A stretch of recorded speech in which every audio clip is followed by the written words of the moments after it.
Section 1. In this section, you'll hear a conversation between a student and the coordinator of the Student Service Centre.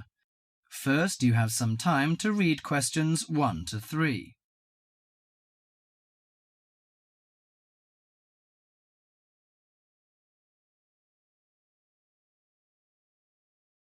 Now listen to the conversation and answer questions 1 to 3. Hi, sit down, please. How can I help you? Thank you. I'm a student in the sociology faculty. I'm coming to ask for some information about renting a room in the college or near the campus. My name is Sarah. Yes, Sarah. How long have you been here in Sydney? You are not new, I suppose. No, I'm in my second year. I came to Sydney 18 months ago from Korea. Where are you living now? I live with my aunt in my cousin's room. It's pretty nice to live with my relatives, but unfortunately my cousin has finished his term and is returning from Britain next week. I have to rent a room for myself. Yes, it sounds a little unfortunate, but I suppose it's a good chance for you to have a deeper understanding to real world. I hope so. Well, what sort of thing are you looking for? What we provide ranges from shared flat to homestay. And of course we have houses with gardens if you like. No, the house with a garden is obviously out of my price range. Shared flat is not bad, but I prefer a homestay. I enjoy the feeling of living with the family. When do you plan to begin the rent? Next week, you just said? No, my cousin is arriving by next week, so I hope to move out by this weekend. This weekend, okay. The main area we deal with is around the university. Around the university, aha. Do you have anything near the northern gate of the university? You know, the sociology faculty is near the northern gate.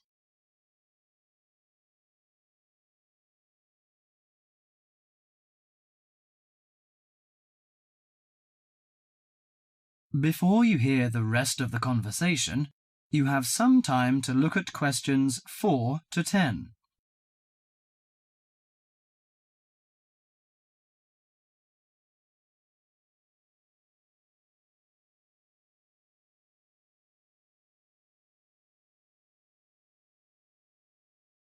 Now listen to the conversation and answer questions 4 to 10.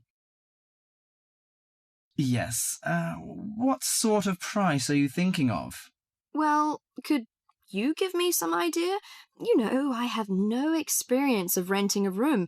I don't know what price is reasonable, but I hope it's not over $300. I see. Usually the homestay ranges from $180 per month. Only $180? Yes, to $350 depending on a number of different factors.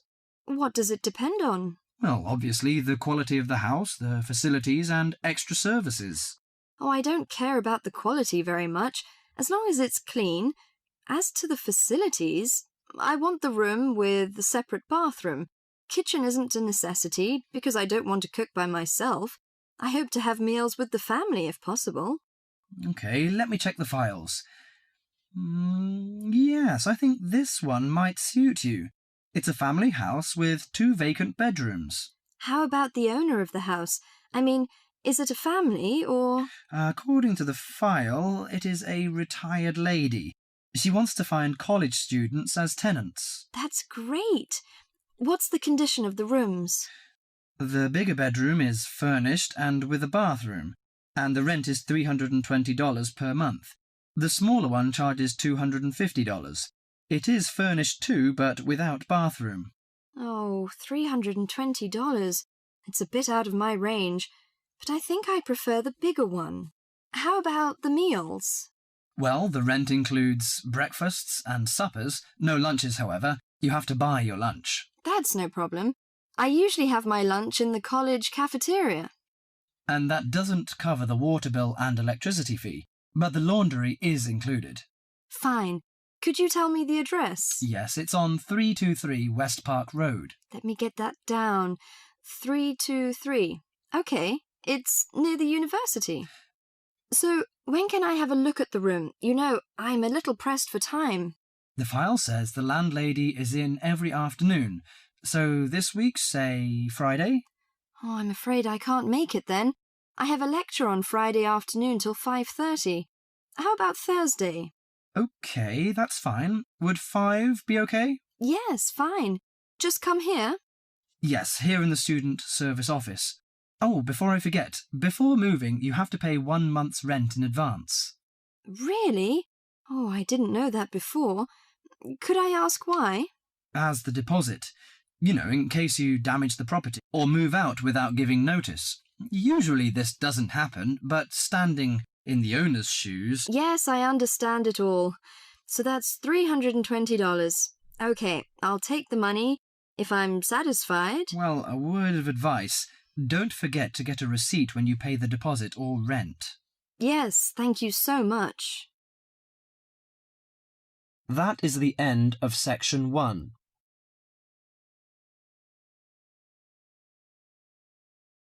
You now have half a minute to check your answers.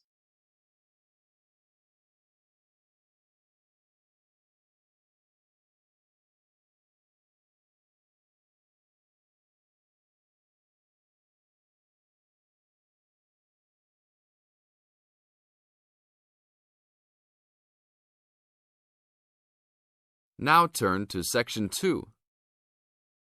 Section 2.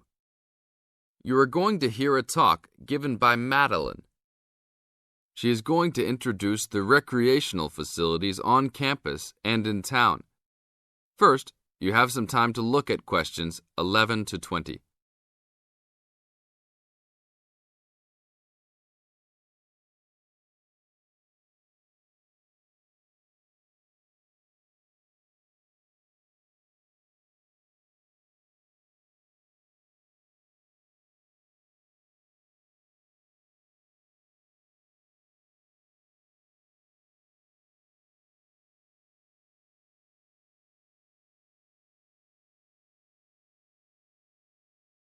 As you listen to the talk, answer questions 11 to 20. Well, good morning, everybody. My name's Madeline Stewart, and I'm here to tell you about the recreational facilities available on campus, and also to tell you something about what the town has to offer.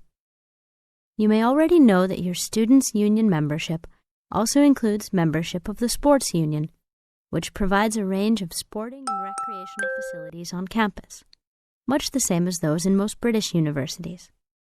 The Sports Union has football, tennis, and cricket teams in local competitions. And really, most sports are catered for in some way on campus, even if they're just social matches. In the building itself, there are fitness classes and a full gym, including weights. The Sports Union can also provide cheap tickets to some major sporting events. And to keep you up to date with everything available, there's a weekly newsletter distributed around the campus. You should check this to find out the names and phone numbers of the contact people for each sport or activity you're interested in. Yes, did you have a question? Yes, apart from what you've just said, does the Sports Union offer individual help in any of its activities, for example, in getting fit and healthy? Yes, we do. The Sports Union has a fitness assessment clinic every Friday, staffed by the resident sports trainer, who can provide advice on the best program for you and refer you to various charts. I'm sure you all realize that for any medical assessment or health problem, you should go to the University Medical Service. The sports trainer can also advise you on a suitable training program using the weights. And now on to Ashbury. For a town of its size, Ashbury has some unusually good leisure and sporting facilities, most of which are near the center of town and easily reached by bus from this campus. There's a new, well, almost new, Olympic-sized swimming pool. That's not quite in the central town area, but it's only a 5-minute walk from the bus stop. Above the pool, there's a high-tech fitness center that any of you more serious fitness lovers would need to check out. Then, in the center of town, there's a sporting complex called the Anderson Center, which contains squash courts and facilities for a number of other indoor sports, such as basketball. And just around the corner from the Anderson Center, in the main street there, is an indoor bowling alley. All of these facilities are listed in the weekly newsletter, so I encourage you all to look through it and... This is the end of Section 2. Now you have half a minute to check your answers.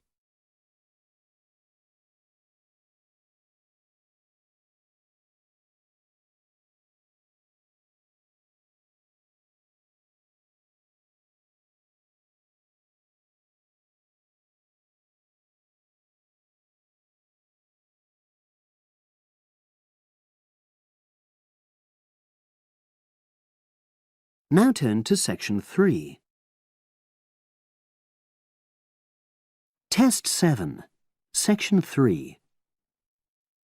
You will hear two business studies students discussing a presentation they'll do on an article on working effectively in groups. First, you have some time to look at questions 21 to 26.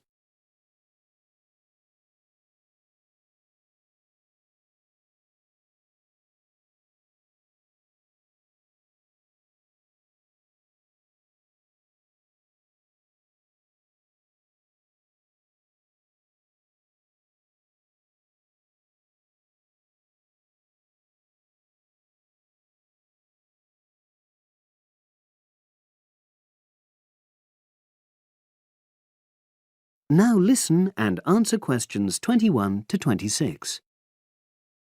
So, Brad, what did you think of the article on group work? Oh, hi, Helen. Yeah, it was pretty good, with helpful pieces of advice on how to make group work effective. I think we were lucky to be given such a straightforward text to present at the management skills seminar. Yeah. Actually, shall we discuss it now? Have you got time? Sure, it's only a 10-minute presentation, so we just need to explain and then give our views on the main points raised in the article. I'll jot down some notes. Right. So, there are 3 main sections. I suggest we start with listening. Yeah, effective listening in groups, because it's not something that's frequently covered on courses in our field. No, and we should say that in the presentation. Yeah. And also effective listening's pretty simple, you know. I don't think it's hard to learn. Well, people think it's easy, but in my experience, most of us tend to be very lazy listeners. Okay, I wouldn't argue with that. Something I do think we should emphasize is the power of the listener's posture, gestures, etc., in making speakers feel respected. Not that you're just waiting for them to finish before jumping in with your own ideas. Uh-huh. Okay, right. The next section is on goal setting. Let's make sure we're clear what the article says on this. Yeah. Well, firstly, it says that all group members must be given time to explain their own goals. That's it, yeah. And then did it say that the whole group should agree on common goals? That's a bit too strong. It's more that everyone's agendas should be equally acceptable. But it does say that goals have to be realistic, you know. Achievable within a particular time? You've got it. That's really what the article's saying. There isn't really any point in having ideals if group members know they won't come to anything within a reasonable period. So, I think a summary covering those points will be enough for that part of the presentation, don't you? Yep. Now, the last section is about conflict resolution. Actually, I thought it was the worst part of the article. Me too. I don't think it went into sufficient detail on the issue. Actually, I thought it devoted too much space to it, but that it was all rather boring, you know? It didn't mention some of the more radical theories. Absolutely. I found that really irritating. Right, and also I think it could have said more about conflict sometimes being healthy in groups. Absolutely. It just mentioned rather glibly about how we should avoid thinking of winners and losers, and that quick resolution of conflict is always desirable. Without explaining what these terms mean? Well, it gives quite detailed definitions, but doesn't develop a proper argument. Right.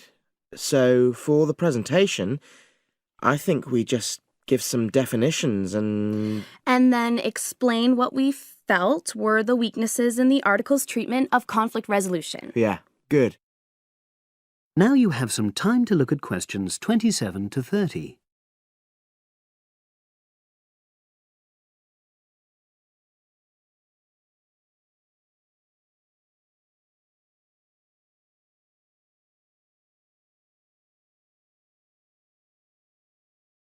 Now listen and answer questions 27 to 30. So, let's think about what we have to prepare for the actual presentation. Well, I suppose we'll use PowerPoint, but I'm hopeless at using it, especially if it has any visuals. I really have to look into doing a course on it because I know I'll need it in the future. Don't worry, I'm quite happy using PowerPoint and I'll put it together when everything else is ready. That's a relief. But yes, do that later. Okay.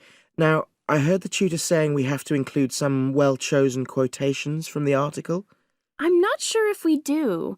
I'll email him to find out. No need, I can just have a look at the specs he gave us when he set the task. That'll be quicker. But the tutor definitely said we have to prepare a handout to go with the talk. I'm not really sure how we do that. Sarah did one last year. Who's she? She's doing the same option as me on marketing. I'll ask her advice on what to include. Great. So that just leaves the bibliography at the end. I suppose it'll mainly be articles. Yeah. So we'll just look on the web, and we can leave that till later. But we've been advised against that. Well, we could have a look through some journals in the library. I think we should start by looking through module handbooks. I think that'll give us some good leads.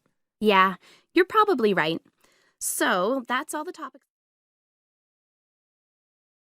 That is the end of section 3.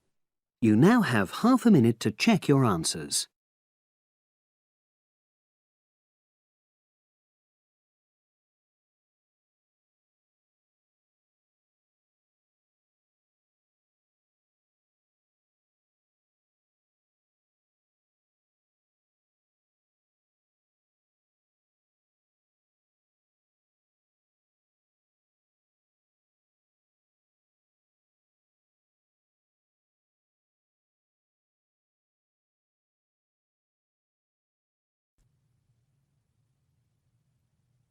Section 4. You'll hear a lecturer talking to students about sport in Ireland. First, you have some time to look at questions 31 to 33.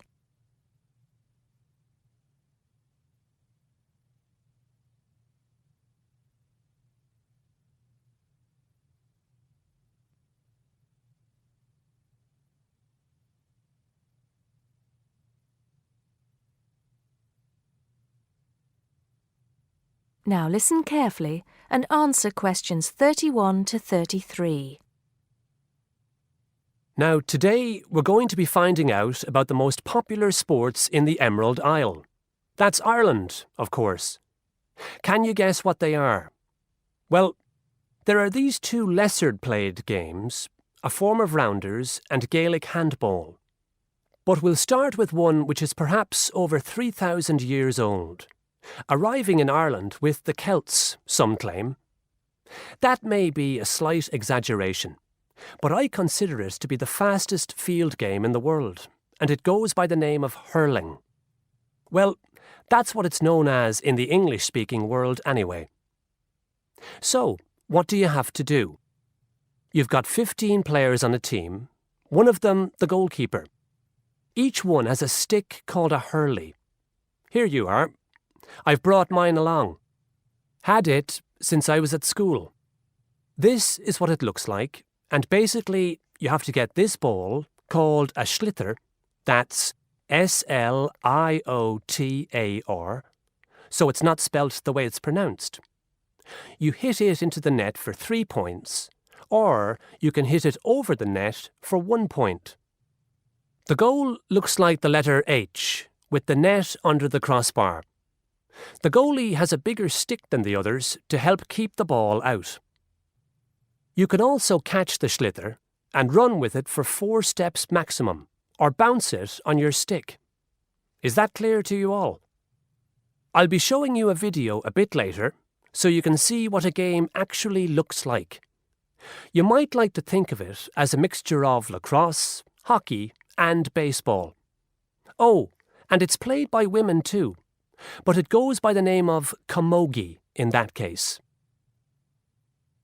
Before you hear the rest of the talk, you have some time to look at questions 34 to 40.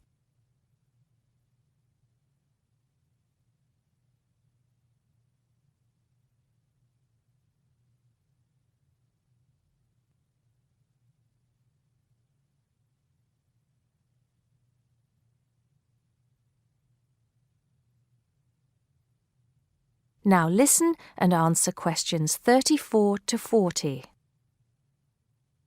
I'll give you a bit of the history, shall I now? Generally, the golden age of the game is considered to be the 18th century.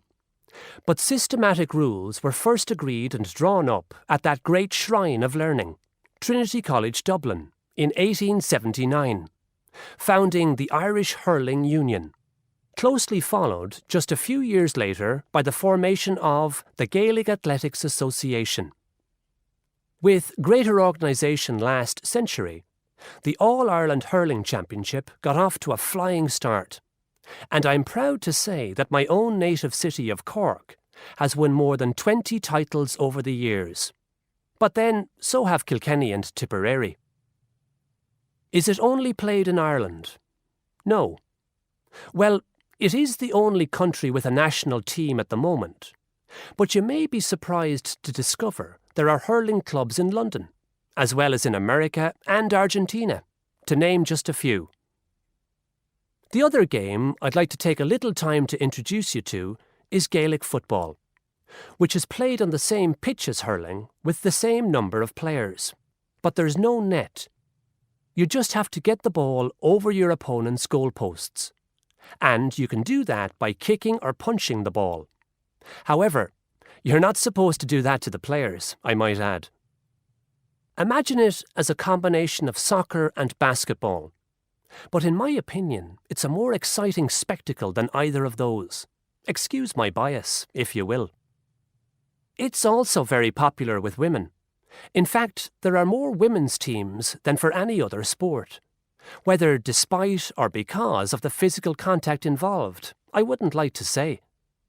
They do play a shorter game, 60 minutes, rather than the men's 70. So, let's have a look. If we can have the lights down, I'll see if I can get this technology to work. That is the end of section 4. You now have half a minute to check your answers.